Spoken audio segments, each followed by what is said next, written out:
Next, we're going to work on how to share documents within OneDrive so that you can collaborate either between teachers, students can collaborate with each other, students can share things with teachers to make comments on, and things like that.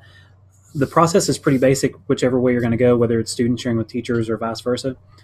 But where you'll start off, you'll log into your email. And when you log into your email, you've got this ribbon at the top where it has Outlook, Calendar, People, Tasks, Newsfeed, OneDrive.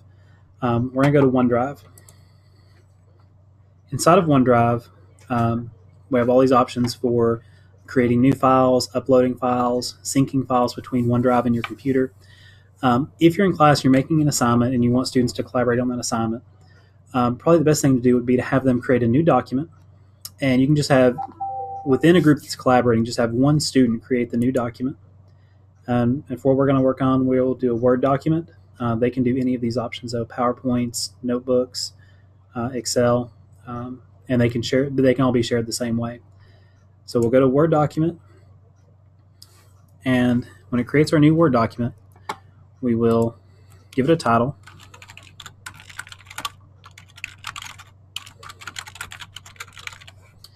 And in the upper right hand corner, there's a plus share button. So we're going to click on that share button. And for this part, there are a couple of ways we can go about it. We can either invite them by putting in their username. So say if I wanted to share something with Chris Dunkel, I could just type in chris.dunkel, and it should pull up like it does in our email. I can pick his name from the list.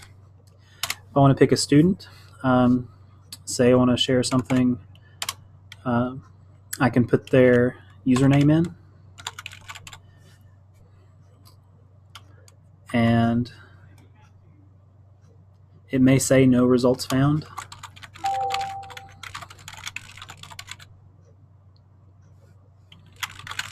I can put in their whole address and pick them from there. If I want to put in their name, it'll pull up a list of all the people in the school that has that name, and I can pick from the list. Actually, this looks like it may even be from the whole system, so it can be shared between sites. So depending on how I want to share it, that's how I'll do it. I'll share with Chris Dunkel for the sake of this. I can give a message, and I can say, here's the document we're working on. This require sign-in means that they need to be signed into their OneDrive Office 365 account to be able to access this. You want to make sure if people are collaborating that you've got the Can Edit button. If you just want someone to be able to see the work, then it can be changed to View. And then we can click on Share. And what that's going to do is it's going to open up, or it's going to send them a link to this file in their OneDrive account, and it'll show up on their list of documents. The other way to do it is we can do Get a Link. And depending on if you want it to be viewed or edited, we'll create a link. And it's going to pop up with a link there that you can just copy. And then anyone you give that link to will be able to make edits to the document.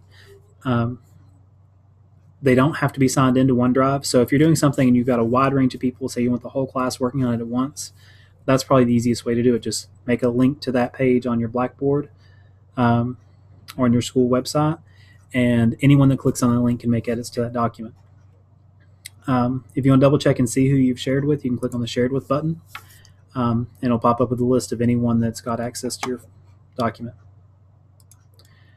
And whenever that's shared and they've got it open, you should be able to open the file and simultaneously be able to work on it. One of the ways this is done in my class is if we have questions at the end of a story and we have a group of 4 people working on it, they might create a document, share it between the 4 students, and then break up problems and have the first person do 1 and 2, the next person 3 and 4, 5 and 6, 7, 8, and so on. And they can all work simultaneously on answering those questions. When they're done with that, they can then share it with me as their teacher, and I'll have access to be able to view what they've done without it having to be printed out or submitted through Blackboard. And in a nutshell, that's how we share things in OneDrive.